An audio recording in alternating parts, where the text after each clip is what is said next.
नमस्कार दोस्तों, स्वागत है आपका आपके अपने यूट्यूब चैनल में।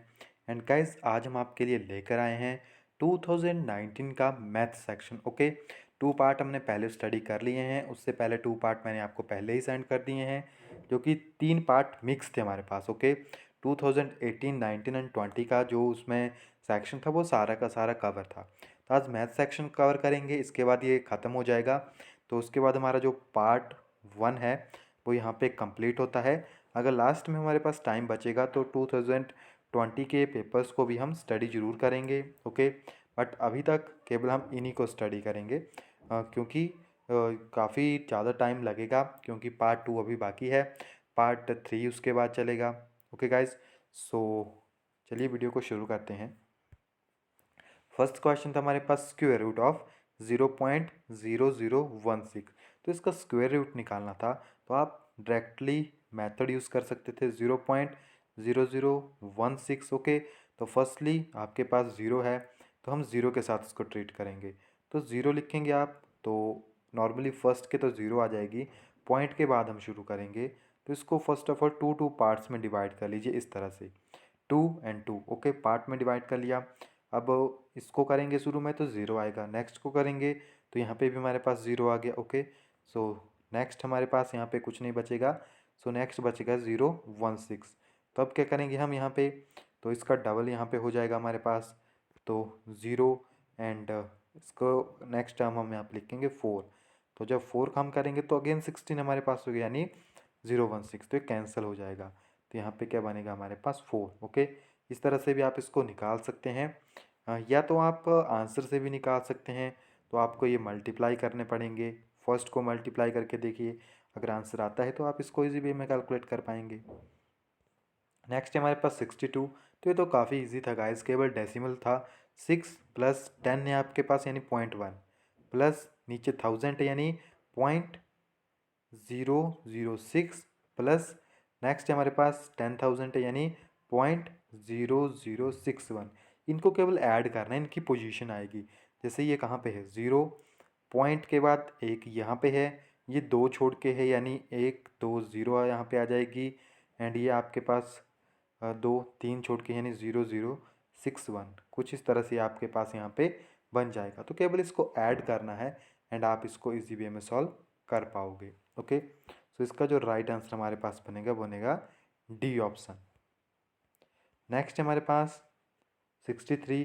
तो ये भी काफ़ी इजी है। आपको यहाँ पे फर्स्ट ऑफ ऑल अंदर वालों को सॉल्व करना है। तो अंदर क्या है आपके पास, 20 प्लस 256 है।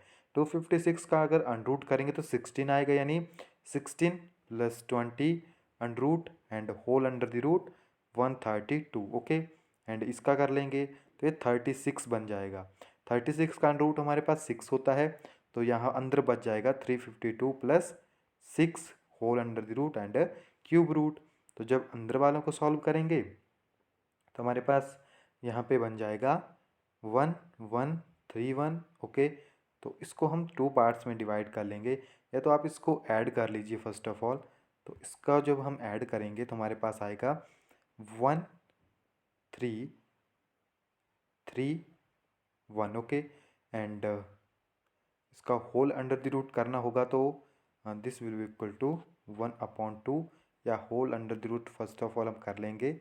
ओके, सो इसको जब अंडर इसका रिमूव करेंगे तो हमारे पास बनेगा 1/3। ओके, इस तरह से भी हम इसको लिख सकते हैं। तो इसको और आगे करेंगे तो this will be equal to 11 अगर आप करोगे तो आपके पास ये वैल्यू आएगी। ओके, सो ये हमारे पास बन जाएगा 3 × 1/3। ये कैंसिल हो जाएगा, तो 11 आपके पास इसका राइट आंसर आएगा। नेक्स्ट हमारे पास, if a train 50 metre long passes a platform length 100 metre in 10 second, then the speed of train is. तो देखिए, ट्रेन की स्पीड लेंथ कितनी है 50 मीटर, प्लेटफॉर्म कितना है 100, एंड ट्रेन ने 10 सेकेंड में से कवर कर लिया है। ओके, तो टोटल डिस्टेंस ट्रेन ने कितना ट्रैवल किया होगा, क्योंकि अगर आप देखोगे तो ट्रेन 50 मीटर की है, स्टेशन मान लीजिए यहाँ से शुरू हो रहा है, तो वो आपके पास 100 मीटर का है। टोटल लेंथ तो पूरी हो जाएगी, क्योंकि जब वो एंटर करेगा तो इस पार्ट को बाहर भी निकलना होगा। इट मीन आपके पास टोटल कितनी लेंथ होगी, वो 150, तो टोटल लेंथ कितनी हो जाएगी आपके पास 150। तो टाइम होता है हमारे पास distance upon speed. So time कितना है आपके पास 10 सेकेंड, डिस्टेंस कितना है 150, और इसको x मान लीजिए, ओके, कि कितनी स्पीड है उसकी। तो इसको अगर आप कैलकुलेट करोगे तो ये यहाँ पे आ जाएगा, नीचे चला जाएगा। सो ज़ीरो के साथ ज़ीरो कैंसिल, 50, तो y is equal to 15, okay. तो यहाँ पे मीटर पर सेकंड में है, तो अगर इसको मीटर में भी आप कन्वर्ट कर सकते हैं तो स्पीड कितनी आ जाएगी हमारे पास 150, sorry one not 150, that is 15 metre per second, okay. इसको कन्वर्ट करने की कोई ज़रूरत नहीं है। नेक्स्ट हमारे पास 12 boy can do a piece of work in 16 days equal to in how many days 6 boy do the same work, okay. ये फार्मूला हमारे पास बन जाएगा। तो this will be equal to 6 के साथ इसको यहाँ पे डिवाइड कर देंगे, दिस इज 2 यानी 32। So 32 is the right answer. Next है हमारे पास which of the number -2 -3/4 1/2 10 is greatest than its square. तो कौन जो है आपके पास स्क्वायर से बड़ा है, तो ये आपके पास इसका राइट आंसर हो। क्यों? क्योंकि आपको स्क्वायर करना है सबका। जब हम इसका स्क्वायर करेंगे तो हमारे पास आएगा 1/4, और यहाँ पे यही पूछा गया था कि कौन सा नंबर जो है वो अपने स्क्वायर से भी बड़ा है। तो जो 1/4 है वो छोटा नंबर है आपके पास एज़ कम्पेयर टू 1/2, क्योंकि 1/4 आपके पास तकरीबन 0.25 आएगा, और 1/2 आपके पास हाफ यानी 150 होगा। सो ये अपने स्क्वायर से बड़ा है। Standard form of rational number is, तो यहाँ पे स्टैंडर्ड फॉर्म लिखनी है आपको इस रैशनल नंबर की। तो फर्स्ट ऑफ ऑल इसको यहाँ से डिवाइड कीजिए, हमारे पास बनेगा 4/3, ओके। तो 4/3 इज इक्वल टू -4/3 आपके पास है। सो दिस इज द, तो ये जो है आपके पास इसकी स्टैंडर्ड फॉर्म है। सो सी यहाँ पे आपके पास इसका राइट आंसर बनेगा, ओके। जो ए है वो भी इसका राइट आंसर हो सकता है यहाँ पे, तो दोनों ही यहाँ पे इसके राइट आंसर हैं। नेक्स्ट हमारे पास आपको यहाँ पे सिंपल इंटरेस्ट निकालना है। डायरेक्टली बहुत क्वेश्चन हम कर चुके हैं इन सब के, सो ज़्यादा टाइम यहाँ पे नहीं लेंगे। डायरेक्टली फार्मूला है, वैल्यूज़ यहाँ पे डाल दीजिए, आर आपको निकालना है, एंड ₹70 यानी सिंपल इंटरेस्ट की वैल्यू लगी हुई है। पी गिवन है, आर आपको निकालना है। सो 100 को भी इस साइड लेके आइए, अपॉन पी की वैल्यू कितनी है हमारे पास 4500 इंटू 2, तो 0 के साथ 0 कैंसिल, 2 के साथ इसको कैंसिल कर दीजिए। सो लास्ट में हमारे पास बनेगा 25/3, this will be equal to 8 into 1/3, okay. Next हमारे पास the ratio of two circle is 2:3, then the ratio of its circumference. तो आपके पास 2 रेशियो दी गई है, तो रेशियो को हम इस तरह से भी लिख सकते हैं, इट मीन 2/3 करके। तो आपको पूछा गया है कि अगर इनकी रेशियो इतनी है तो इनकी जो सरकमफ्रेंस होगी, तो सरकमफ्रेंस का क्या फार्मूला हमारे पास होता है, सरकमफ्रेंस होती है 2πr, ओके। यानी 2πr, ओके। 2 मान लीजिए, इसको 1 मान लीजिए, R1 R2। सो ये तो कैंसिल हो जाएगा, इट मीन R1/R2 आपके पास वैल्यू बचेगी, ओके। सो यहाँ पे R1 और R2 वैल्यू हमारे पास बच रही है, और इनकी रेशियो क्या थी हमारे पास, इनके रेडियाई की 2/3 थी हमारे पास रेशियो। रेडियाई की वैल्यू तो हमें गिवन है, तो यहाँ पे डाल सकते हैं, तो इनकी रेशियो भी वही आपके पास आएगी, यानी 2:3 ही इनकी रेशियो आपके पास रहेगी। नेक्स्ट हमारे पास पेयर ऑफ कंप्लीमेंट्री एंगल, तो कंप्लीमेंट्री एंगल आपको पता है 90 होगा इनका सम। नेक्स्ट हमारे पास आपको यहाँ पे मोड निकालना है, तो मोड क्या होगा आपके पास, the value that occur most, यानी जो वैल्यू सबसे ज़्यादा बार यहाँ पे रिपीट होगी। नेक्स्ट है आपके पास each diagonal of square is 10 centimetre long then its area, तो इसके एरिया से जो है 10 सेंटीमीटर ज़्यादा है, okay. Each diagonal of square is 10 centimetre long then its area. So area क्या होता है हमारे पास, is equal to half of diagonal, okay, square का शॉर्टकट फार्मूला है। सो 1/2 इंटू डायगोनल का स्क्वायर, तो this will be equal to, यहाँ पे हमारे पास हो जाएगा 10, तो 10 का स्क्वायर करेंगे, it mean okay, so this will equal to 50।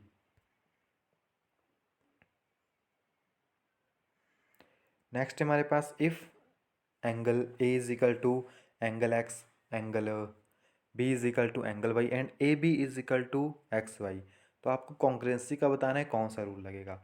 तो नॉर्मल से इसके ट्रायंगल बना लीजिए, A B C X Y Z. तो एंगल ए ये बराबर है दोनों, ओके, ये एंगल बराबर हैं आपके पास। एंड नेक्स्ट इन्होंने कहा है बी एंड बाई, सो ये भी आपके पास बराबर हैं। एंड जो आपके पास साइड है ए बी, यानी जो ए बी साइड है वो एक्स वाई के बराबर है। तो कौन सा कॉन्ग्रुएंसी रूल लगेगा? Angle side angle, okay. So angle side angle is the right answer. Next है हमारे पास, तो ये इजी टर्म है, आपको यहाँ पे ज़्यादा कुछ नहीं करना है, आपको केवल स्क्वायर करना है इनका। ये कंपैरिजन कर सकते हैं एक दूसरे के साथ, ओके। यहाँ से कंपैरिजन कीजिए, यहाँ से कंपैरिजन कीजिए, सी की वैल्यू आपके पास यहाँ पे आ जाएगी। काफ़ी लंबा क्वेश्चन है तो इसको हम यहाँ पे अटैम्प्ट नहीं करेंगे। नेक्स्ट हमारे पास, तो ये काफ़ी लंबी कैलकुलेशंस हैं। अब मुझे ये समझ नहीं आता कि टैट के एग्ज़ाम में इतनी लंबी कैलकुलेशन क्यों डालते हैं, बट कोई बात नहीं, अब जब आ रहे हैं तो करने तो पड़ेंगे। सो इसको आप इजी वे में कर सकते हैं। आपको first of all A cube plus B cube plus C cube वाला फार्मूला यूज़ करना है, 3 a b c, ओके। अगर आप देखोगे तो ए cube B cube C cube, ए cube B cube C cube, okay. इसको ब्रेक कीजिए, डायरेक्टली 3ab कर दीजिए, स्क्वायर रिमूव हो जाएंगे आपके पास सारे, ओके। क्यूब है आपके पास, वो भी यहाँ से चले जाएंगे।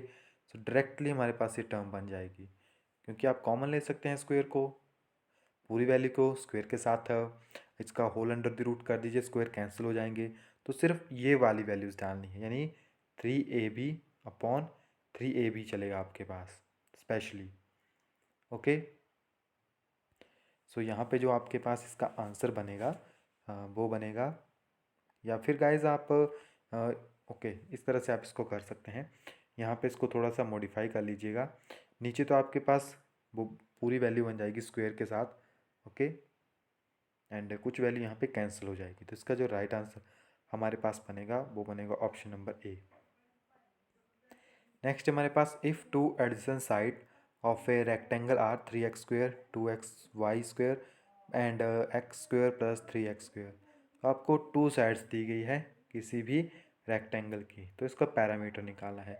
पैरामीटर होता है हमारे पास इस तरह से, ओके। तो वैल्यूज़ को यहाँ पे डाल दीजिए, आपके पास आंसर बनेगा दिस, ओके। नेक्स्ट हमारे पास 75 student in the class passes if 2 more student has pass than exam 80%, यानी अगर 2 बच्चे और पास हो जाएंगे तो रिज़ल्ट जो है आपके पास कितना बन जाएगा? 80% हो जाएगा। इट मीन्स जो 2 स्टूडेंट्स हैं आपके पास, जब वो ऐड हो रहे हैं, okay, if 2 more student has pass the exam 80% would be have been successful. It mean 2% या 2 student is equal to 5%, okay. So it mean 10 student is equal to 4। इसी तरह से आपके पास है, तो आपको पूछा गया टोटल नंबर ऑफ़ स्टूडेंट्स कितने हैं क्लास में। तो यहाँ से शॉर्टकट वे में मैं आपको बता रहा हूँ कि आप इस क्वेश्चन को किस तरह से कर सकते हैं। 10% हो गया 4, तो आपके पास 100% कितना होगा? 10% आपके पास 4 हो गया। अगर आप 15 करोगे तो 15 कितना हो जाएगा आपके पास? 15% में आपके पास 6, ओके, 8 इस तरह से चलेगा। तो जब ये 40% के ऊपर पहुंचेगा, ओके, तो इस तरह से आप इसको इजी वे में कैलकुलेट कर सकते हो।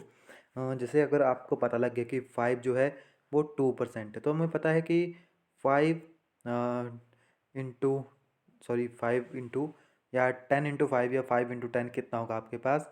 50 हो जाएगा। तो तब तक कितने स्टूडेंट हो जाएंगे आपके पास? तकरीबन तकरीबन उस टाइम आपके पास 20 स्टूडेंट हो जाएंगे, ओके। तो टोटल जो आपके पास इस ऐसे ऐसे करके जो स्टूडेंट्स बनेंगे वो कितने बनेंगे आपके पास?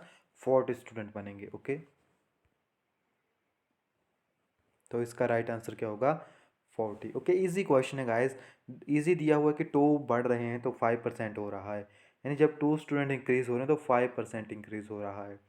जब 4 हो जाएंगे आपके पास 10 हो जाएगा, जब आपके पास 6 हो जाएंगे तो 15 हो जाएगा, जब आपके पास 8 हो जाएंगे तो 20 हो जाएगा। इतना तक आप कैलकुलेट कर लीजिए।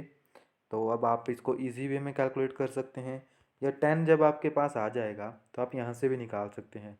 10 जो है 4 है, तो आपके पास 100 कितने हो जाएंगे, 40। ओके, नेक्स्ट आपके पास एक ट्राइंगल दी गई है एंड आपको इसको सॉल्व करना है। तो यहाँ पे हमें वैल्यूज़ गिवन है पी ए की एंड सारी वैल्यूज़ गिवन है। तो हमें निकालना है semi perimeter first of all. तो सेमी पैरामीटर कैसे आएगा, P Q plus Q R plus R P upon B. Okay, क्योंकि हमें पूछा गया है कि पी क्यू आर। ओके, तो यहाँ पे हमें निकालना क्या है, हमें यहाँ पे निकालना है area of P Q R. हमें पी ए दिया हुआ है, तो यहाँ पे वैल्यूज़ कितनी है हमारे पास, पी क्यू जो है हमारे पास वो कितना है, बेसिकली हाफ है ये सभी का। इनको दोनों को अगर ऐड करोगे तो पी ए की वैल्यू तो गिवन है, तो पी क्यू क्या होगा हमारे पास 12 प्लस ए क्यू। ओके, इस तरह से हम इसको निकाल सकते हैं। सो ये जो होगा इसके बराबर होगा आपके पास, यानी दोनों की वैल्यू इक्वल होगी। यहाँ पे भी इन दोनों की वैल्यू इक्वल होगी, यहाँ पे भी इन दोनों की वैल्यू इक्वल होगी। तो जब यहाँ पे पी क्यू की वैल्यू हम लिखेंगे, तो पी क्यू की वैल्यू की जगह हम लिखेंगे P A plus A Q. Okay, जब हम क्यू आर की वैल्यू लिखेंगे तो हम लिखेंगे Q B plus Q R. Okay, इस तरह से हम इनको लिखेंगे। सो यहाँ पे जब आप फाइनल रिजल्ट निकालोगे तो हमारे पास हीरोन्स फार्मूला लगाएंगे और इसका रिजल्ट आएगा दिस। ओके, ये काफ़ी लंबे क्वेश्चन है गाइज, इनको काफ़ी ज़्यादा टाइम लगता है, तो इनको यहाँ पे करवा पाना काफ़ी ज़्यादा मुश्किल है। नेक्स्ट है हमारे पास parameter of rectangle field is 4/5 kilometre if the length of the field is thrice its breadth then area of rectangle field is. तो पैरामीटर दिया गया है आपको। सो पैरामीटर का फार्मूला होता है कुछ इस तरह से, वैल्यू भी गिवन है हमारे पास 4/5। तो यहाँ से हम वैल्यू निकाल सकते हैं। एल हमें गिवन है, वो 3 गुना है इसकी ब्रेड्थ से, तो इस वैल्यू को यहाँ पे पुट कर देंगे। ओके, एंड इसको सॉल्व करेंगे। So this will be equal to and okay in metre पूछा गया है। ओके, हमारे पास किलोमीटर में है वैल्यू, तो इसको कन्वर्ट कर लेंगे हम मीटर में। ओके, 1000 के साथ मल्टीप्लाई करेंगे एंड इसको सॉल्व करेंगे, तो हमारे पास जो बी की वैल्यू यहाँ से आ जाएगी। ओके, जो ब्रेड्थ आएगी वो आएगी 8008 बी इज इक्वल टू, यानी 8 इज इक्वल टू 100 मीटर। तो 100 मीटर जो है इसकी ब्रेड्थ आ जाएगी हमारे पास। सो एरिया कितना आएगा हमारे पास, length into breadth is equal to, तो अगर लेंथ इसकी कितनी थी हमारे पास, जो लेंथ थी वो थी 3b, ब्रेड्थ आ गई 100, तो लेंथ होगी 300। तो 300 into 100 this will be equal to 30। Okay, तो 30,000 मीटर स्क्वायर जो है इसका एरिया होगा हमारे पास। The sum of two positive number is 63 if one of the number is double the other then. तो आपके पास क्या है, दो नंबर हैं, उनका सम कितना है हमारे पास 63 है। एक नंबर जो है वो दूसरे से डबल है, तो हमें इक्वेशन निकालनी है। तो यहाँ पे एक इक्वेशन तो हमारे पास बन गई है, दूसरी इक्वेशन ये रही हमारे पास, तो इसको कंपैरिजन कर लीजिए। सो फर्स्ट हम निकाल लेंगे, या जो x is equal to 2y हमारे पास आया है उससे हम निकालेंगे y is equal to X upon 2। Okay, value को पुट करेंगे फर्स्ट इक्वेशन में। सो फर्स्ट इक्वेशन जो है हमारे पास वो रीअरेंज हो जाएगी और वहाँ से हमारे पास एक वैल्यू आएगी x upon 63 minus X is equal to 2। Okay, ये हमारे पास वहाँ पे बनेगा जब हम वैल्यूज़ को पुट करेंगे। Sorry not this, this is the right answer. Next है हमारे पास A1 A2 A3। सो यहाँ पे आपको फॉर्मूला यूज़ करना है। आपको पूछा गया है वॉल्यूम, तो वॉल्यूम का होता है length breadth into breadth height into height length. Okay, so सभी इक्वल हैं, it mean L square B square H square जो है इसका यहाँ पे आपके पास आंसर बनेगा। या इसका अगर रिमूव करना है तो होल अंडर द रूट कीजिए, ये कैंसिल हो जाएंगे आपके पास, क्योंकि इनकी वैल्यू एक ही है आपके पास ए। सो A1 A2 A3।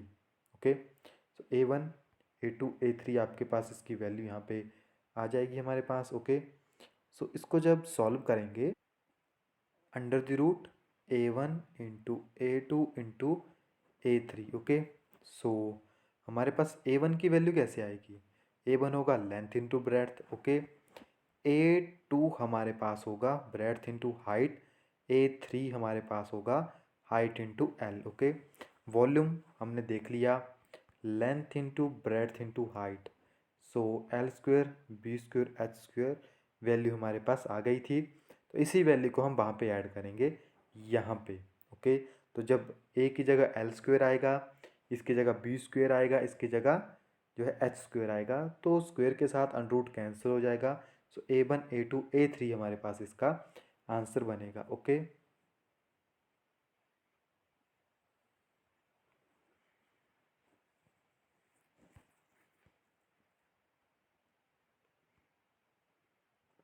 नेक्स्ट है हमारे पास द वैल्यू ऑफ m। तो m की वैल्यू निकालनी है। तो यहाँ पे हमारे पास है 1/7 तो इसको इक्वेशन को पहले उल्टा करेंगे, 7⁻², क्योंकि ऊपर -2 है तो ये टर्म्स आपके पास यहाँ पे इंटरमिक्स हो जाएगी। ओके, 1/3 एंड -1/4 जो है आपके पास होल है ऊपर। तो आपको ये प्रूव करना है इज इक्वल टू 7। m की क्या वैल्यू होगी हमारे पास? तो देखिए यहाँ से कोई ना कोई एक वैल्यू जो है यहाँ पे सेट होगी। ओके, तो जब इनको सॉल्व करेंगे हम सबसे पहले, क्योंकि ये तो हमारे पास इक्वल बन गए टर्म्स। ओके, तो यहाँ पे कुछ टर्म जो है आपके पास कैंसिल हो जाएगी एंड कुछ टर्म जो बच जाएगी। सो जब इसको सॉल्व करेंगे तो हमारे पास -1/3 बच जाएगा। नेक्स्ट हमारे पास वैल्यू ऑफ cos 15। तो ये तो कांस्टेंट वैल्यू है आपके पास। ओके, नेक्स्ट हमारे पास if k 2k-1 and 2k+1। तो ये AP से रिलेटेड टर्म है आपके पास। फर्स्ट सेकंड टर्म आपको गिवन है, आपको इनका डिफरेंस निकालना है। ओके, एंड आपके पास इसका आंसर बनेगा 3। नेक्स्ट है हमारे पास angle of dispersion of a car. तो ये आपके पास एंगल ऑफ डिस्पर्शन है, एंगल ऑफ एलिवेशन और angle of dispersion. Angle of dispersion कितना है आपके पास? यहाँ पे 30 डिग्री का है, तो यहाँ पे भी ये 30 डिग्री का आपके पास होगा। हाइट ऑफ द टावर कितनी है? 150 मीटर है आपके पास। डिस्टेंस फ्रॉम द, तो आपको ये वाला डिस्टेंस निकालना है। Okay, distance of the car from the tower, ये वाला डिस्टेंस निकालना है आपको।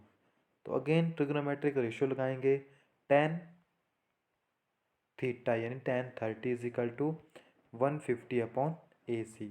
सो this will be equal to √3, this will be equal to, तो AC की वैल्यू हमारे पास यहाँ पे बनेगी 150/3। नेक्स्ट है हमारे पास a chord of circle of radius 10 centimeter suspended a right angle at its center. The length of the chord is, तो chord की क्या लेंथ हमारे पास होगी? सो chord कुछ इस तरह से आपके पास ये बनेगी। ओके, कुछ इस तरह से, ये 10 सेंटीमीटर रेडियस इसका। रेडियस क्योंकि यहाँ से यहाँ तक होगा तो रेडियस आपको गिवन है, रेडियस है आपके पास 10 सेंटीमीटर। तो इसका जो आपके पास टर्म बनेगी AB। तो AB², सॉरी यहाँ पे AB की स्क्वायर की क्या वैल्यू होगी हमारे पास? ये एक ट्राइंगल है हमारे पास। ओके, सो हम यहाँ पे पाइथागोरस थ्योरम अप्लाई करेंगे। So AB² is equal to 10² plus 10², this will be equal to 200 centimetre square. So AB की वैल्यू हमारे पास आएगी 10√2। नेक्स्ट हमारे पास diameter of a base of a right circular cylinder is equal to its height h, then its whole surface area is. तो आपको यहाँ पे डायमीटर दिया गया है 7, आपको होल सरफेस एरिया निकालना है। तो गाइज इसका डायरेक्ट आंसर मैं आपको बता देता हूँ। ओके, तो इसका डायरेक्ट आंसर हमारे पास होगा दिस, क्योंकि इनकी कैलकुलेशन यहाँ पे हम नहीं कर पाएंगे। 3 prime number between 50 and 100 whose unit digit is 3। तो वो है आपके पास 73, 83 and 53। So D is the right answer. and the last 6 digit number which is exactly divided by 83 is, तो अंडरूट निकालिए एंड डायरेक्टली आपके पास इसका आंसर आ जाएगा। सो वो नंबर कौन सा है हमारे पास, तो या आप इसको इस तरह का आपको पूछा गया 6 डिजिट नंबर, ओके। तो 6 डिजिट नंबर या आप लिख भी सकते हैं 1 2 3 4 5 and 6, okay. Least 6 digit number यही है आपके पास। आपको बताना है कौन सा नंबर है जो 83 के साथ वहाँ से डिवाइड हो जाएगा। तो 83 के साथ कौन सा नंबर है जो डिवाइड होगा कम से कम, इसका अंडरूट करेंगे तो इसको डिवाइड कीजिए, हमारे पास रिमाइंडर आएगा 68, ओके। 68 रिमाइंडर हमारे पास बच जाएगा। इट मीन्स हमारे पास 68 टर्म वहाँ पे बच रही है क्योंकि इसको डिवाइड करना है। यानी अगर इसमें इतना माइनस कर दूँ तो हमारे पास 15, यानी अगर इसमें 15 और होता तो हम इसको डिवाइड कर सकते थे इसके साथ। तो यहाँ पे अगर 15 ऐड कर लोगे तो हमारे पास वो वैल्यू आ जाएगी, ओके। नेक्स्ट हमारे पास in the figure A B C is a triangle measure of under root या triangle A B C in degrees. तो ये डायरेक्ट क्वेश्चन है हमारे पास, काफ़ी लंबी कैलकुलेशंस हैं, ओके। सो आपको यहाँ पे एंगल निकालना था, कौन सा एंगल हमें पूछा गया है, ए बी सी, तो triangle A B D. So where is A B D, ये वाला एंगल आपको पूछा गया था, ये वाला, ओके। तो वैसे आप इसको डायरेक्ट भी कर सकते हैं इस तरह से, इस तरह से टोटल 180 आपके पास होता है। इसको x मान लीजिए, इसको y मान लीजिए, इसको z मान लीजिए, z आपके पास गिवन है। तो आप इनका एंगल निकाल सकते हैं यहाँ से, या आप इसको भी यहाँ से कैलकुलेट कर सकते हैं, क्योंकि आपको पता है टोटल ट्राइंगल का सम कितना होता है, 180 होता है। तो ये भी तो आपके पास एक ट्राइंगल है। सो यहाँ पे 60 गिवन है, जो यहाँ पे है आपको पता है इसका पूरा सम कितना होगा, 180 होगा। तो 119 आपको गिवन है, दूसरी साइड कितना बच जाएगा 61, यहाँ पे कितना बच जाएगा 61 बच जाएगा। ये कितना होगा, सम ही तो होगा तीनों का, तो यानी 62 प्लस 61 कितना हो गया आपके पास 3 1 एंड 2, ओके। तो बाकी कितना बच गया हमारे पास 180 में से 57। तो ये आप घुमा के भी कर सकते हैं अगर आपको नॉर्मल सा आइडिया है कि ट्राइंगल किस तरह से आपके पास वर्क करती है, ओके गाइस। सो यहाँ पे हमारी वीडियो ख़त्म होती है एंड फर्स्ट सीरीज़ को मैं यहाँ पे एंड करता हूँ। बाकी नोट्स आपको मिल जाएंगे एंड मिलते हैं नेक्स्ट वीडियो में। जल्दी ही सीरीज़ शुरू हो जाएगी, सेकंड पार्ट भी। आपको वेबसाइट के ऊपर हर एक लिंक मिल जाएगा, सो इजी वे में वहाँ पे आप हर एक वीडियोस को देख सकते हैं। सो मिलते हैं नेक्स्ट वीडियो में, तब तक के लिए thank you, have a nice day.